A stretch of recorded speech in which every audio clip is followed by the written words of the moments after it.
3 முறை அளந்து 1 முறை வெட்டுங்கள் என்ற தலைப்பில் ஒரு சிறுகதை.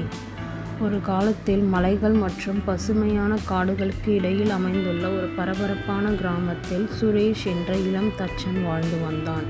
சுரேஷ் தனது விதிவிலக்கான மரவேலை திறன்கள் மற்றும் விவரங்களுக்கு அவரது உன்னிப்பான கவனத்திற்காக கிராமம் முழுவதும் அறியப்பட்டார். உறுதியான மர சாமான்களை உருவாக்குவது முதல் சிக்கலான மர சிற்பங்கள் வரை பல்வேறு திட்டங்களில் அவரது பட்டறை எப்போதும் பிஸியாக இருந்தது. ஒரு நாள் ஒரு பணக்கார வணிகர் ஒரு சிறப்பு கோரிக்கையுடன் சுரேஷை அணுகினார். அவர் தனது மாளிகைக்கு ஒரு பெரிய சாப்பாட்டு மேசையை விரும்பினார். அது அவரது விருந்தினர்களை ஈர்க்கும் மற்றும் அவரது செழுமையை வெளிப்படுத்தும்.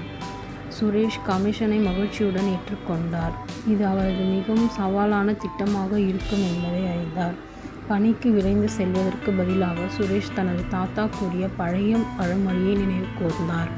3 முறை அளந்து 1 முறை வெட்டுங்கள். சாப்பாடு மேசையின் ஒவ்வொரு விவரத்தையும் அளந்து திட்டமிடுவதில் அவர் நாட்களை உன்னிப்பாக கழித்தார். அவர் கவனமாக சிறந்த மரத்தை தேர்ந்தெடுத்து வணிகரின் மகத்துவத்தை உண்மையிலேயே பிரதிபலிக்கும் வடிவமைப்பை கற்பனை செய்தார். பல வார கால அர்ப்பணிப்பு வேலைக்கு பிறகு சுரேஷ் இறுதியாக மரத்தை வெட்டத் தொடங்கினார். ஒவ்வொரு துல்லியமாக வெட்டும்போது எல்லாமே எவ்வளவு கச்சிதமாக ஒருங்கிணைக்கின்றன என்பதை அவர் ஆச்சரியப்பட்டார். கால்கள் உறுதியானவை, மேற்பரப்பு வழுவழுப்பானது மற்றும் சிக்கலான வேலைப்பாடுகள் நேர்த்தியின் தொடுதலை சேர்த்தன.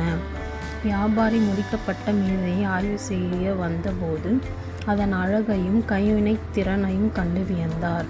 அவர் சுரேஷின் திறமை மற்றும் விவரங்களுக்கு கவனம் செலுத்தியதற்காக அவரை பாராட்டினார்.